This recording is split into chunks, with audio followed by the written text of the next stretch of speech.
Bismillahirrahmanirrahim. Assalamualaikum warahmatullahi wabarakatuh.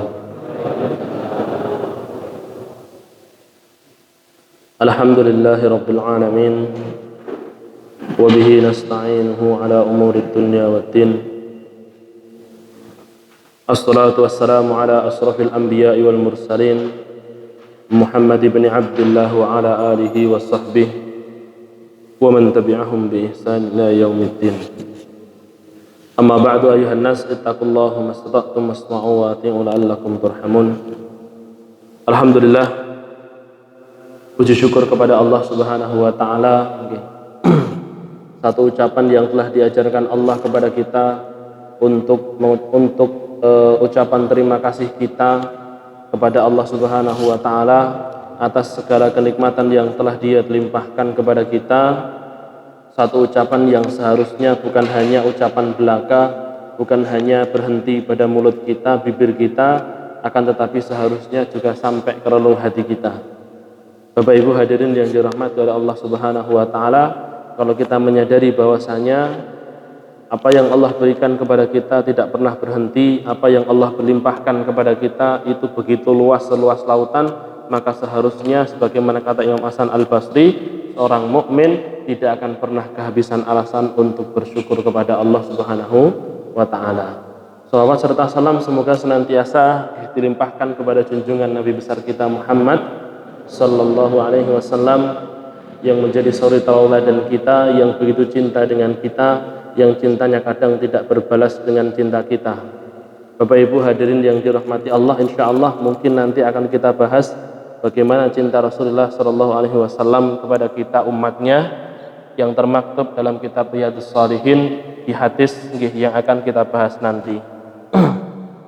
Bapak Ibu hadirin jamaah yang dirahmati oleh Allah Subhanahu wa taala, langsung saja kita lanjutkan pembahasan kita kitab Riyadhus Shalihin min kalami sayyidil mursalin, bab yang ke-16, hadis yang ke-163.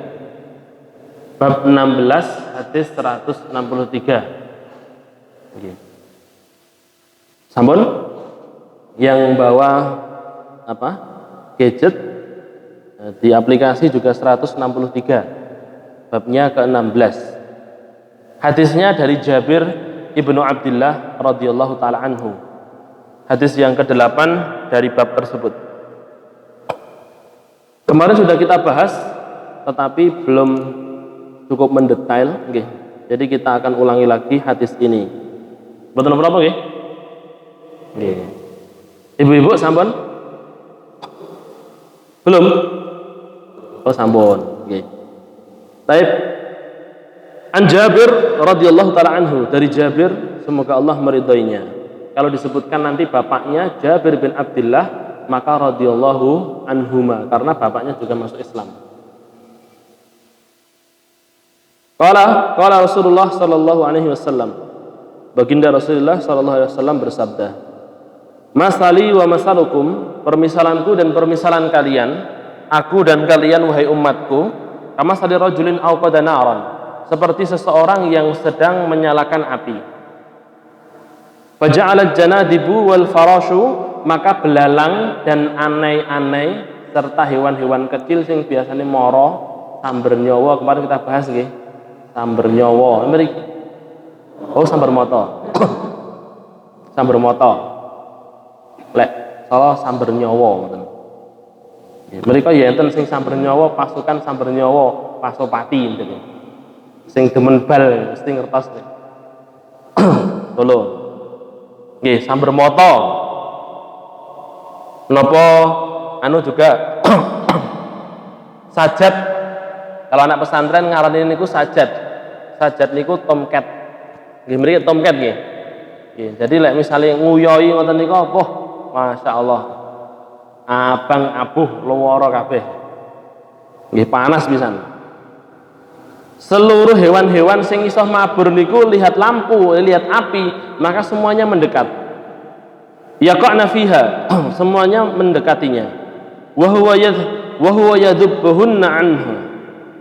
Sedangkan dia laki-laki itu berusaha untuk menghalau. Aja cedak-cedak wis digusah. Ya, ada aneh-aneh, ada belalang, ada kemudian tomcat dan lain sebagainya mendekat, dihalau. Wa ana akhidum bihujazikum anin nari. Begitu pula aku. Aku berusaha untuk menghindari kalian, menghalau kalian dari mendekati api neraka. Wa antum tafallatuna min yadi. Akan tetapi kalian berusaha menolak halauan tanganku. Rawahu Muslim, diriwayatkan oleh Imam Muslim.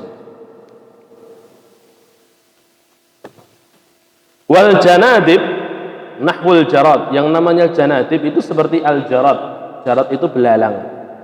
Wal farash hada huwal ma'ruf alladhi yaqau fin nari. Adapun al farash itu adalah binatang yang biasanya senengane nyedaki geni terus kayak nyemplung pisan. Enek lampu senengane nyedaki lampu terus kemudian mati di lampu. Niku kan nggih. Nika wis resik nggih. Wis bar diresiki karo Pak Rokim nggih. Wis sing tengah-tengah kae. Wal hujazu jam'u hujzah. Yang namanya hujaz itu jamak dari hujzah. Wahiyya ma'kidul izar wassarawil. Yaitu artinya, dan hujaz itu adalah napa niku? Sarung atau celana yang kemudian digunakan dicopot terus digunakan untuk menghalau-halau seperti itu. Bapak Ibu hadirin yang dirahmati Allah Subhanahu wa taala, permisalan baginda Rasulullah sallallahu alaihi wasallam dengan kita, melindungi kita dari api neraka, itu seperti itu pula Pak nggih. Seakan seperti seseorang nggih, sedang Rasulullah sallallahu alaihi wasallam kabarkan kepada kita, Pak, iki lho neraka. Ngoten. Kan seperti seseorang yang sedang menyalakan api. Rasul kasih tahu, iki lho neraka. Nah, di neraka ini banyak sekali perbuatan-perbuatan yang begitu indah menghias-hiasi neraka. Mila aja nyedak-nyedak rono. Tetapi Bapak Ibu yang dirahmati Allah, namanya hewan-hewan semuanya yo enek murub yo nyedak. Begitu pula dengan kita, entah itu dari belalang sing gede maupun dari aneh-aneh sing rada cilik ataupun sing samber moto, sing cuwilik banget. Artinya apa? Baik itu yang pejabat maupun yang kaya maupun orang biasa, baik itu dari kalangan ulama maupun mubalik maupun orang awam, semuanya mesti berusaha untuk dekat-dekat dengan api neraka. Ya. Maka Bapak Ibu yang dirahmati Allah, Rasulullah SAW tugas beliau menghalau. Iki tak dudoin neraka, bukan terus kemudian supaya kalian masuk ke situ, tapi supaya kalian jangan sampai masuk ke situ. Bapak Ibu hadirin yang dirahmati Allah Subhanahu wa taala, itulah yang dibawa oleh Rasulullah SAW. Larangan-larangan yang telah dibawakan oleh Rasulullah SAW semuanya buruk. Ada keburukan di situ. Walaupun itu yang makruh, walaupun itu yang haram, apalagi yang haram. Entah itu yang makruh ataupun syubhat atau apalagi yang haram, semuanya ada keburukannya di situ. Maka jangan sampai kemudian kita mendekatinya. Syekh Al-Utsaimin Bapak Ibu yang dirahmati Allah mengatakan hal tersebut dalam kitab syarahnya. Artinya Rasul tidak mungkin melarang satu perkara kecuali satu perkara itu ada keburukan di situ menyebabkan kita dekat-dekat dengan api neraka.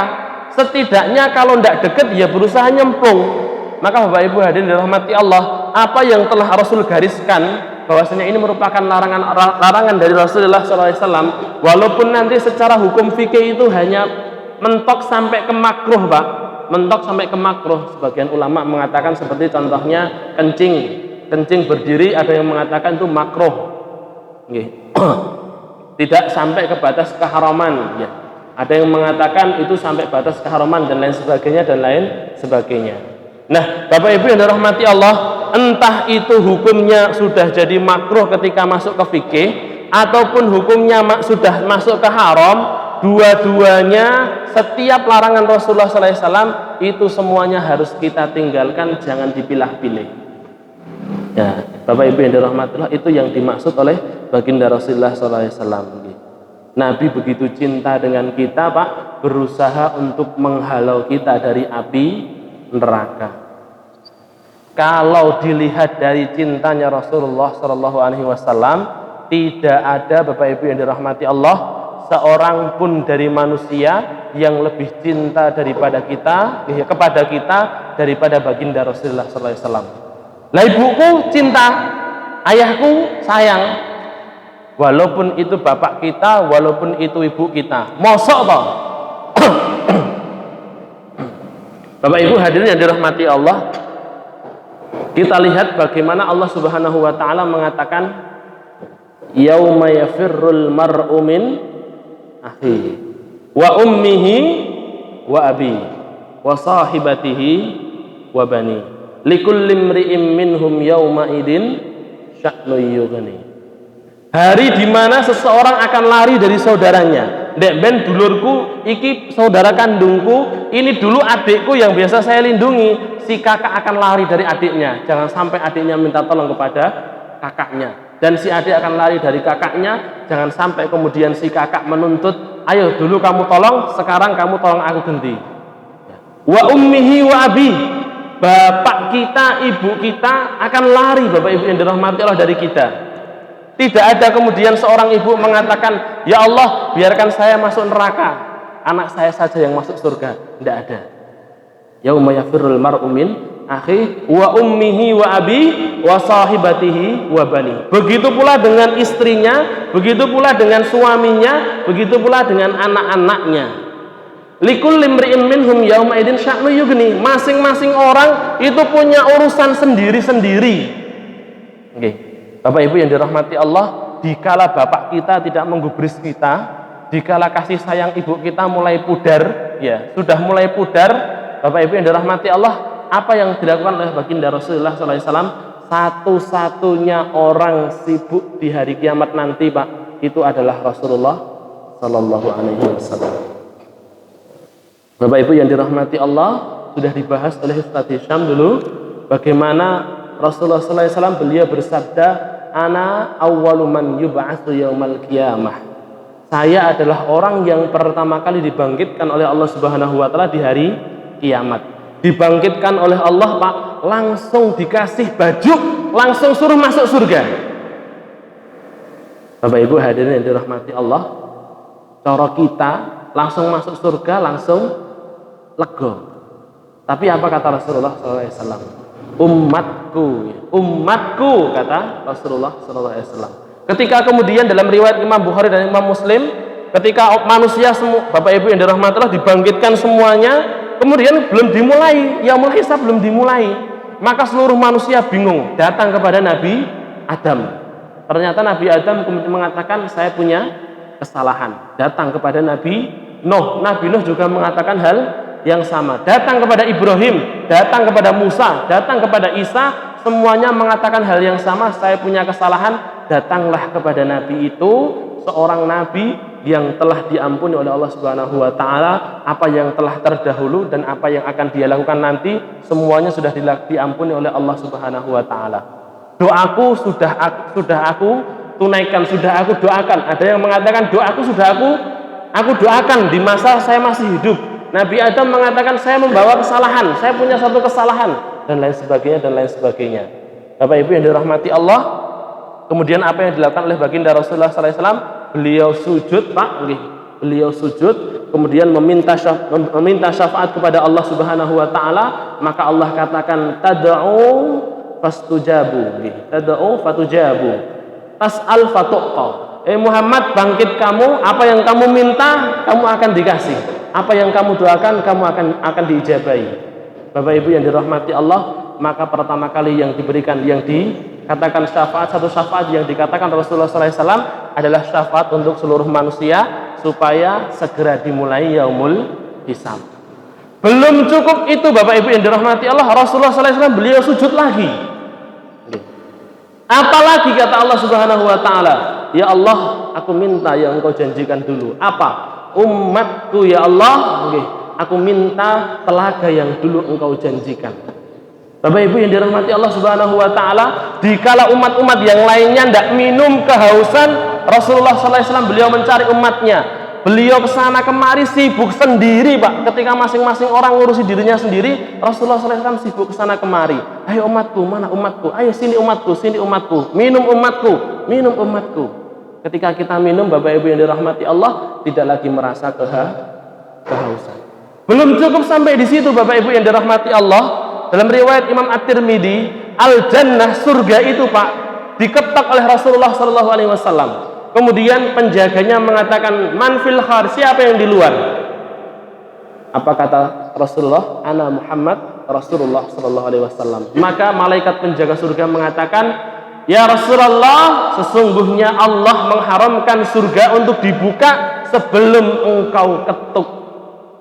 Dan Rasulullah SAW, Bapak Ibu dirahmati Allah, beliau tidak masuk surga sebelum kemudian bersama dengan umatnya. Umatnya yang 70.000 orang masuk surga tanpa hisab, tanpa adab, masuk surga semuanya bersama Rasulullah. Apakah kemudian Rasulullah di situ tenang? Bapak Ibu yang dirahmati Allah Subhanahu wa taala, kelanjutannya dalam riwayat Imam Muslim, beliau sujud sampai 4 kali. Apa yang beliau pinta? Beliau sujud, kemudian dikatakan oleh Allah Subhanahu wa taala, Muhammad, kamu mau minta apa lagi? Minta, oh tak kasih. Apa kata Rasulullah? Ya Allah, umatku yang masih tertinggal di neraka. Dikala kemudian bapak kita, ibu kita, saudara kita tidak bisa menyelamatkan kita, atau mungkin tidak punya syafaat untuk menyelamatkan kita, atau mungkin lupa, saudara kita lupa dengan kita, Bapak Ibu yang dirahmati Allah, Rasulullah SAW, orang yang tidak pernah kita kenal, yang belum pernah kita temui, yang tidak ada hubungan darah dengan kita, beliau mencari kita, Pak. Sampai 4 kali beliau sujud. Salasah au arba'ah, kata Rasulullah. Aku tak tahu, aku lupa. Apakah 3 kali atau 4 kali? Dan ke yang terakhir kalinya, keempat kalinya, Bapak Ibu dirahmati Allah, Rasulullah sujud lagi. Terus kemudian diperintahkan Allah, silahkan datangi umatmu yang masih ada di neraka. Yang pertama, yang kedua, yang ketiga tadi, Bapak Ibu, ketika Rasulullah SAW melihat masih ada dari umatnya yang ada iman di hatinya, diambil Pak, dipeluk, kemudian dimasukkan ke dalam Nahrul Hayah. Diambil, dipeluk, dimasukkan ke dalam Nahrul Hayah. Sampai keempat kalinya beliau masuk neraka lagi, Bapak Ibu yang dirahmati Allah, atas izin Allah Subhanahu wa taala. Apa beliau sampaikan setelah itu? Ternyata beliau tidak membawa siapa-siapa. Kemudian ketika Allah Subhanahu wa taala menanyakan kepada baginda Rasulullah sallallahu alaihi wasallam, maka Rasul menjawab, sesungguhnya yang tinggal di neraka hanya orang-orang yang sudah dijanjikan kekal oleh Al-Qur'an di dalamnya. Tidak ada yang tertinggal sama sekali, Bapak Ibu yang dirahmati Allah, di antara umat Rasulullah SAW yang masih punya iman. Semuanya diselamatkan oleh baginda Rasulullah, baru kemudian Rasulullah SAW masuk surga dengan ketenangan. Bapak Ibu yang dirahmati Allah, masih diragukan lagi kecintaan Rasulullah SAW kepada kita dibandingkan dengan kecintaan bapak dan ibu kita. Allah Subhanahu wa taala berfirman, laqad ja'akum rasulun, telah datang kepada kalian seorang utusan, min anfusikum, berasal dari jenis kalian, dari manusia pula, azizun alaihi ma anittum, kata Allah.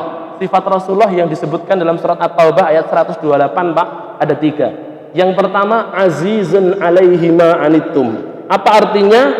Terasa berat, beliau merasakan berat, azizun alaihi, terasa berat atas beliau. Apa? Ma'anitum, apa yang kalian rasakan. Bapak Ibu yang dirahmati Allah Subhanahu wa taala, penderitaan yang kita alami, sakit yang kita rasakan, jangan disangka Rasulullah SAW tidak merasakannya. Rasulullah SAW ada 2 riwayat setidaknya, Pak, diberikan rasa sakit berupa panas. Bapak Ibu hadirin yang dirahmati Allah, ketika Rasulullah SAW panas, Umar bin Khattab datang, ya Rasulullah, panas sekali panjenengan. Apa kata Rasulullah SAW? Sesungguhnya saya diberi 2 kali lipat penderitaan yang diderita oleh umatku. Ketika beliau sakit, Bapak Ibu yang dirahmati Allah, yang beliau pinta bukan sembuh. Yang beliau pinta apa? Ya Allah, timpakan rasa sakit umatku kepadaku. Ketika Rasulullah SAW di penghujung hidupnya, beliau sakaratul maut, Bapak Ibu yang dirahmati Allah, ketika orang sakaratul maut sudah tidak bisa lagi merespon, sudah tidak bisa lagi merasakan yang di sampingnya, tidak peduli lagi dengan sekitarnya, baginda Rasulullah SAW mengatakan kepada Aisyah, hai Aisyah, tolong dekatkan kepadaku, ambilkan air untukku, dalam riwayat Imam Muslim. Maka diambilkan air dalam bejana yang terbuat dari tanah, kemudian Rasulullah SAW mencelupkan tangannya di situ, kemudian beliau mengatakan, wa innalil mauti lasakarat. Oh, ternyata setiap kematian itu ada sakaratul mautnya. Apalagi yang Rasul pinta, ya Allah, tolong timpakan sakaratul maut umatku kepadaku. Bapak Ibu hadirin yang dirahmati Allah Subhanahu wa taala. Ketika kemudian dikisahkan Bapak Ibu yang dirahmati Allah, ketika Fatimah, beliau sedang di hari terakhir baginda Rasulullah SAW masih hidup, Fatimah ketemu dengan Rasulullah SAW. Ketemu sama Rasul, kemudian dibisiki. Bisikan yang pertama, Bapak Ibu yang dirahmati Allah, Fatimah menangis. Kemudian dibisiki lagi, dibisikan yang kedua, maka Fatimah kemudian tersenyum. Kemudian nanti ketika ditanyai oleh Aisyah radhiyallahu taala anhu, oleh Ibnu Abbas radhiyallahu taala anhu, apa yang dulu dibisikkan Rasulullah SAW kepada Anda? Kok sampean kok pertama kali menangis, kemudian yang kedua tersenyum? Maka Fatimah mengatakan, di pertama kalinya Rasul mengatakan, nak, penderitaan ayahmu akan segera berakhir hari ini. Kemudian apa yang kedua? Beliau mengatakan bahwasanya saya putri yang pertama kali akan menyusul beliau, makanya saya tersenyum. Kemudian Bapak Ibu yang dirahmati Allah, diketuklah pintu Rasulullah SAW. Ketika itu para sahabat sedang ada di masjid. Maka Fatimah mengatakan, Rasul tidak menerima tamu, tapi ketukannya tambah banter. Maka dibukalah Bapak Ibu yang dirahmati Allah, dimarahi yang bertamu tadi, Rasul tidak menerima tamu. Apa kata Rasulullah? Fatimah, biarkan dia masuk. Bapak Ibu yang dirahmati Allah, siapa yang mengetuk? Malaikat Israel mengetuk pintu Rasulullah SAW. Sesungguhnya dia adalah utusan Allah Subhanahu wa taala yang diutus untuk mencabut nyawaku. Bapak Ibu hadirin dirahmati Allah, ketika malaikat Israel datang, apa kata Rasulullah? Mana Jibril? Mana Jibril? Maka Jibril pun nampak datang mengatakan, ya Rasulullah, Allah Subhanahu wa taala menitipkan salam kepada Anda. Jibril, sebutkan apa yang telah Allah janjikan kepadaku. Sesungguhnya Allah menjanjikan kepada Anda surga dan maqam mahmuda, maqam yang tinggi. Bapak Ibu hadirin yang dirahmati Allah, masih saja Rasulullah SAW mengatakan ketika mau dicabut nyawa, Jibril, apalagi yang Allah janjikan kepadaku? Itu ya Rasulullah yang Allah janjikan kepada Anda. Kemudian apa kata Rasulullah? Bagaimana dengan umatku? Bapak Ibu yang dirahmati Allah, sebelum meninggalnya Rasulullah, beliau dikasih kabar gembira oleh malaikat Jibril langsung, beliau akan diberikan maqam mahmudah, bukan hanya surga Firdaus, tapi kedudukan yang paling tinggi. Tetapi beliau masih mengatakan, bagaimana dengan umatku? Azizun alaihi ma anittum, penderitaan kalian itu terasa berat di hadapan Rasulullah SAW. Dia pun berdarah sebelum kalian berdarah. Bapak Ibu yang dirahmati Allah, begitu pula dengan apa yang Allah sampaikan selanjutnya, harisun alaikum, dia berusaha menjaga kalian. Menjaga kalian dari apa? Menjaga kalian dari neraka, menjaga kalian dari melanggar aturan Allah, menjaga kalian supaya tidak tergelincir mengikuti hawa nafsu. Bapak Ibu hadirin yang dirahmati Allah Subhanahu wa taala, dia juga senantiasa berada di jalan Allah Subhanahu wa taala, tak rela kalau misalkan kalian terkena api neraka, sebagaimana dalam hadis ini, berusaha Rasulullah SAW melindungi kita. Dan yang terakhir Bapak Ibu yang dirahmati Allah, bil mu'minina raufur rahim, dengan orang-orang beriman beliau itu pengasih lagi penyayang. Beliau punya belas kasih dan beliau punya kasih sayang kepada umatnya. Bapak Ibu hadirin yang dirahmati Allah Subhanahu wa taala, bahkan beliau rela untuk kemudian berdarah-darah. Beliau korbankan bukan hanya nyawanya, bahkan bila harus darahnya yang menetes, bahkan walaupun harus hartanya yang habis, harta istrinya habis seluruhnya, hingga tidak ada lagi Bapak Ibu yang dirahmati Allah kafan untuk Khadijah, tidak ada sama sekali. Sampai kemudian sebelum Khadijah meninggal, malaikat Jibril datang menyampaikan kafan dari surga. Sampai Bapak Ibu dirahmati Allah, saudagar kaya raya semuanya diberlakukan untuk suaminya semuanya, dikorbankan untuk semuanya, dikasihkan semuanya kepada suaminya. Untuk siapa? untuk perjuangan dakwah Rasulullah sallallahu alaihi wasallam hingga tak tersisa sama sekali, bahkan kafan untuk Khadijah tidak ada. Harta Rasulullah sallallahu alaihi wasallam semuanya dikasih. Setiap kali ada orang yang datang, ya Rasulullah saya minta, ya Rasulullah saya minta, maka Rasulullah sallallahu alaihi wasallam akan memberikannya. Beliau tidak memikirkan besok makan apa, besoknya lagi makan apa, nanti siang makan apa. Bahkan sampai Rasulullah sallallahu alaihi wasallam ketika datang Abu Bakar As-Siddiq dengan Abu Hurairah radhiyallahu taala anhu, duduhne perute, ya Rasul, di perut saya sudah ada 1 batu. Maka Rasul membuka perutnya, sudah ada 3 batu. Tetapi Rasulullah sallallahu alaihi wasallam senantiasa ketika diminta, maka beliau memberi. Diminta, beliau memberi. Kasih sayang Rasulullah sallallahu alaihi wasallam. Ketika Rasulullah sallallahu alaihi wasallam, Bapak Ibu yang dirahmati Allah, datang ke Taif, beliau dilempari batu. Beliau berusaha jangan sampai darah saya menetes di tanah Taif. Beliau tidak kemudian membiarkan darahnya kering menetes, enggak, tapi beliau menggunakan selendangnya untuk mengusap. Kemudian ketika sampai ke kebun kurma yang nanti kemudian ketemu dengan Adas yang ternyata seorang Nasrani yang kemudian masuk Islam, ya Rasulullah SAW beliau tetap berusaha, Bapak Ibu yang dirahmati Allah, jangan sampai dari ini menetes. Bahkan nanti sebagian riwayat beliau nadai Pak darahnya, darah bekas dilempari oleh anak-anak kecil dari Taif, diarani orang gila, dilempari Bapak Ibu yang dirahmati Allah, menetes darah beliau, ditadai sama Rasul. Bapak Ibu yang dirahmati Allah, sahabat yang bersama Rasulullah bertanya, Rasul, kenapa panjenengan kok tadai? Kenapa panjenengan harus korbankan sorban Anda untuk mengusap? Kok tidak dibiarkan saja supaya menetes terus kemudian kering? Bapak Ibu yang dirahmati Allah, apa kata Rasulullah SAW? Saya tidak mau kalau nanti darahku menetes di tanah Taif, maka menyebabkan bumi ini melahap seluruh penduduk Taif. Saya khawatir kalau bumi ini tidak rela kemudian melahap seluruh penduduk Taif.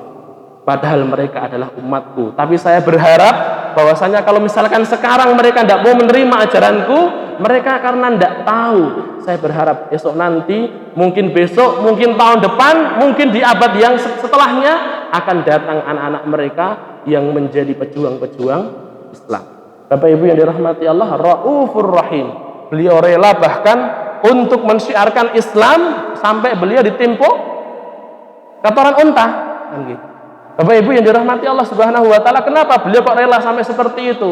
Supaya memberitahukan kepada kita sebagai penerus perjuangan Rasulullah sallallahu alaihi wasallam bahwasanya perjuangan itu tidak akan mulus begitu saja. Bil mu'minina raufur rahim. Bapak Ibu hadirin yang dirahmati Allah Subhanahu wa taala, dengan segala kecintaan baginda Rasulullah sallallahu alaihi wasallam kepada kita, kadang kita menjadi umat itu umat yang tidak tahu diri. Kita bangga, Pak. Kadang kita kemudian ketika disebutkan nama Rasulullah sallallahu alaihi wasallam Muhammad, kadang kita lupa ataupun pelit untuk mengucapkan sallallahu alaihi wasallam.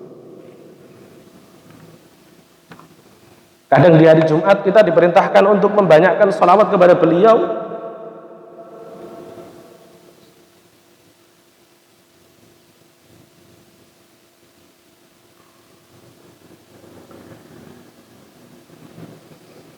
Kita justru sibuk dengan hal-hal yang lainnya.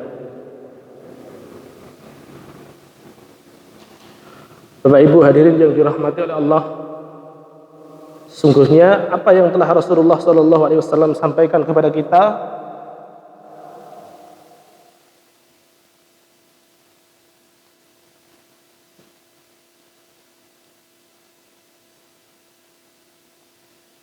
itu adalah nyata. Kadang kita merasa malu ketika mengikuti sunnah Rasulullah SAW. Malu kita untuk menjaga supaya celana kita tidak isbal. Malu kita kadang untuk berjenggot sebagaimana jenggot baginda Rasulullah SAW. Malu kita berpakaian sebagaimana pakaian Rasulullah SAW. Padahal Rasulullah SAW sudah bersabda, Al-mar'u ma'aman hab. Sesungguhnya seseorang itu bersama dengan orang yang dicintai. Semoga Rasulullah SAW mengenali kita dan semoga kita diselamatkan oleh Allah Subhanahu wa taala dari siksaan api neraka dan bisa berkumpul bersama baginda Rasulullah SAW. Amin.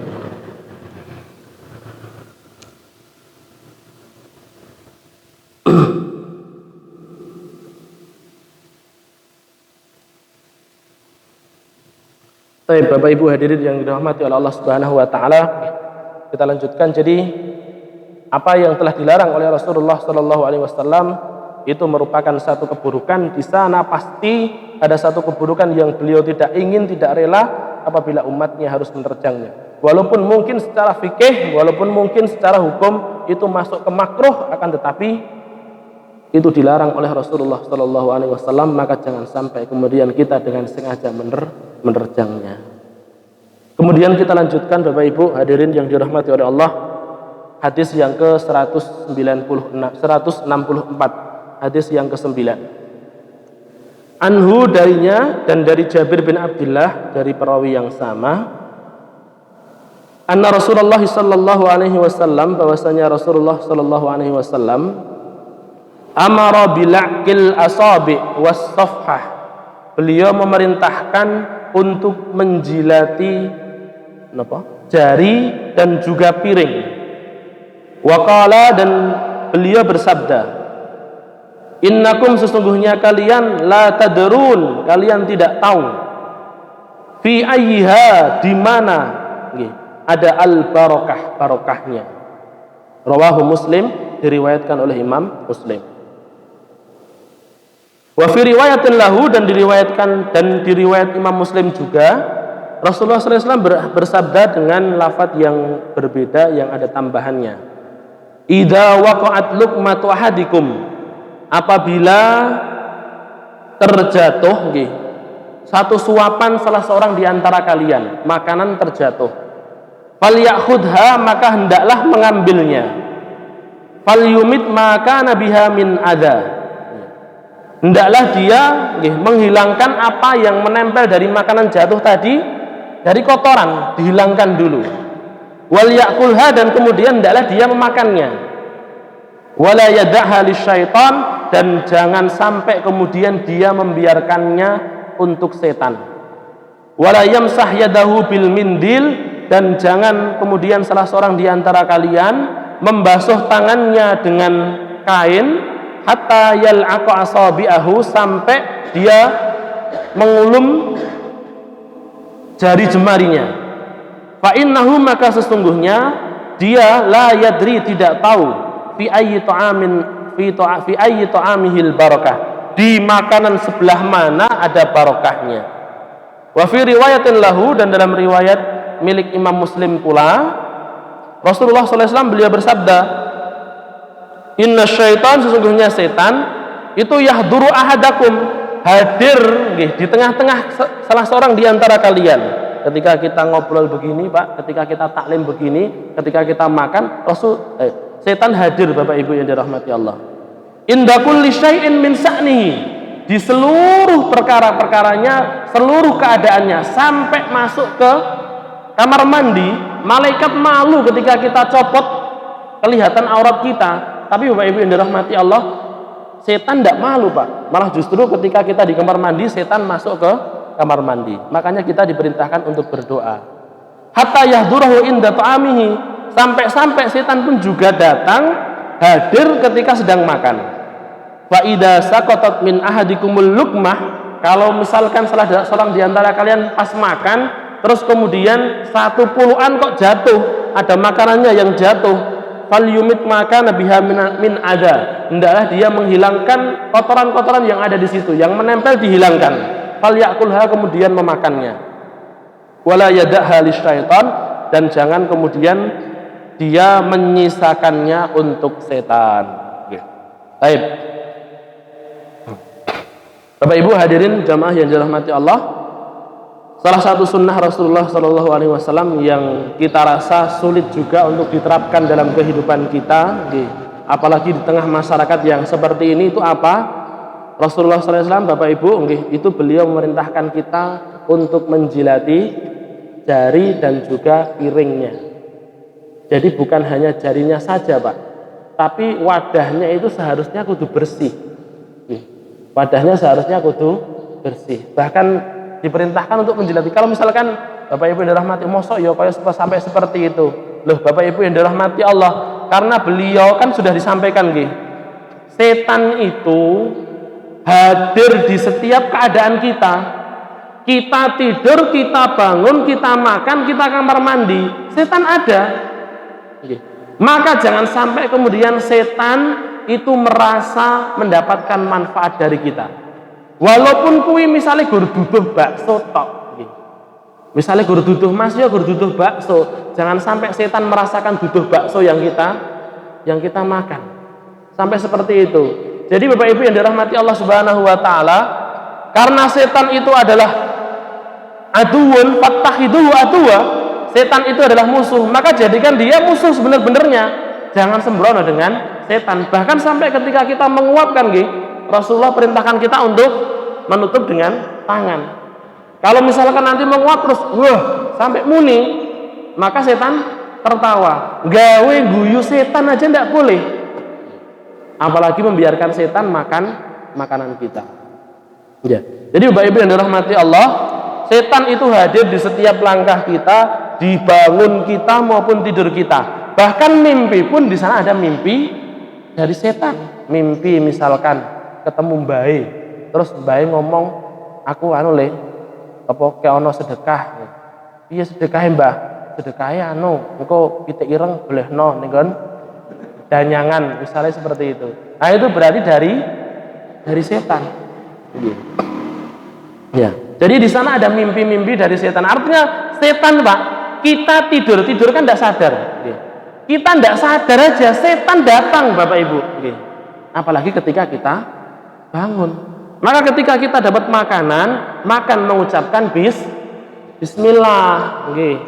Kalau misalkan lupa, bismillahi awalahu wa akhirahu. Yo berarti gak apa-apa, sepenting kan yo bismillah. Tapi kan kata Rasulullah SAW, kan ada Rasulullah ketika beliau sedang makan, beliau tiba-tiba tertawa. Loh, ya Rasul kenapa kok panjenengan tertawa? Ya, saya tadi melihat ya ketika orang ini mengucapkan bismillahi awalahu wa akhirahu, saya lihat setan yang berada di sampingnya memuntahkan makanannya. Masalahnya Bapak Ibu, muntahin ning endi? Lelek muntahin ning piring kita, ya padha wae mangan sisa muntahane setan. Makanya Bapak Ibu dirahmati Allah, bismillah di awal sebelum kita makan, sebelum kita minum, jangan sampai kita lupakan.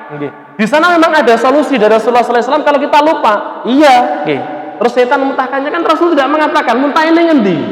Kan ngoten ya. Masyaallah nggih. Jadi sekali lagi kita mengucapkan bismillah, kemudian ketika ternyata pas makan Pak, iki sing paling wangel, sing paling gengsi. Maem pas lagi kondangan krupuke jiglok dipundhut napa disaduk regeti pisan.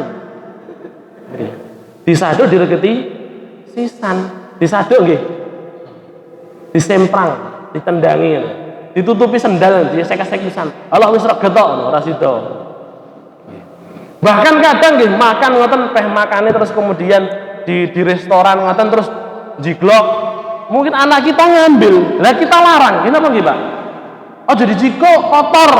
Loh, Bapak Ibu yang dirahmati Allah, yang benar justru anak kita ini loh. Mangan iwak dicuwil kene nggo sendok, cuwil rene mencelat rono, cuwil rono mencelat rene. Jiglok ternyata diambil Pak kata Rasulullah. Diambil, hapuskan di situ, hilangkan kalau ada kotoran di situ, gedruk-gedruk lek wis maem ora enek durung enek 5 menit. Mboten enten. Durung enek 5 menit. Ndak. Jatuh ya langsung diambil nggih. Ndak usah nunggu 5 menit. Kalau ternyata setelah 5 menit baru sadar, yo diambil apa enggak diambil? Mboten enten durung enek 5 menit itu tidak ada. Nah ini Bapak Ibu yang dirahmati Allah, sunnah Rasulullah yang seringkali kita sulit mengamalkannya. Kita mau nggih? Nggih. Wong makan aja kadang kita lupa untuk menghabiskan. Bapak Ibu yang dirahmati Allah, apa ibrohnya ketika kita makan suruh menghabiskan, bahkan sampai kemudian di situ kita disuruh untuk menjilati piringnya. Masya Allah. Nggih. Bahkan saya 100% tidak pernah melihat nggih, selama saya di Syekh Musa ada bapak-bapak maem pas malam minggu ngono terus baru langsung di ngoenek-ngoenek ndak ada. Napa nggih, Pak? Ya. Bisa. Ngoten niku bareng-bareng ngoten niku. Bapak-bapak ngoten. Jangan lupa nanti dijilati piringnya. Masyaallah. Ya. Kalau ndak gitu ya sulit. Makanya kan Hadisnya kan jelas kan nggih. Kemarin di hari Ahad kita bahas man ahya sunnati faqad ahabbani wa man ahabbani fa innahu ma'iyya fil jannah. Siapa yang menghidupkan sunnahku maka dia mencintaiku. Menghidupkan sunnah kok. Ya. Barang siapa yang mencintaiku dia masuk surga. Guru menghidupkan sunnah loh masuk surga. Oh, sunnah itu saja, sunnah makan aja kita sulit toh untuk melakukan. Kenapa nggih, Pak? Ya, apalagi sunnah-sunnah yang lainnya. Nggih. Makanya ganjarane surga isin ning donya, mungkin dia isin, wis pokoke gak isin. Alah, padha wae. Ngono ya ora ngerti aku njilati piring ya ora ditambahi wae. Misale ya. Aku ya ora terus dibayar ya. Bapak Ibu yang dirahmati Allah, mungkin isin di dunia, tapi ganjarannya surga. Maka Bapak Ibu yang dirahmati Allah, jangan ragu. Kita berusaha nih. Kalau kita masih kan mentalnya masih kurang kuat nih, Pak. Maka kita mulai dari sekeliling kita dulu.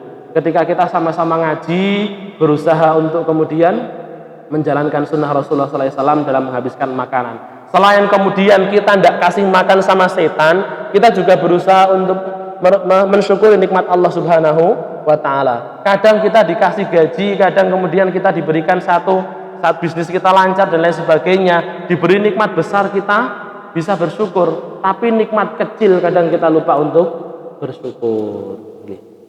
Ya, tapi Bapak Ibu hadirin yang dirahmati Allah, mungkin ini karena mungkin masih ada beberapa yang perlu saya sampaikan pada perkara makan ini.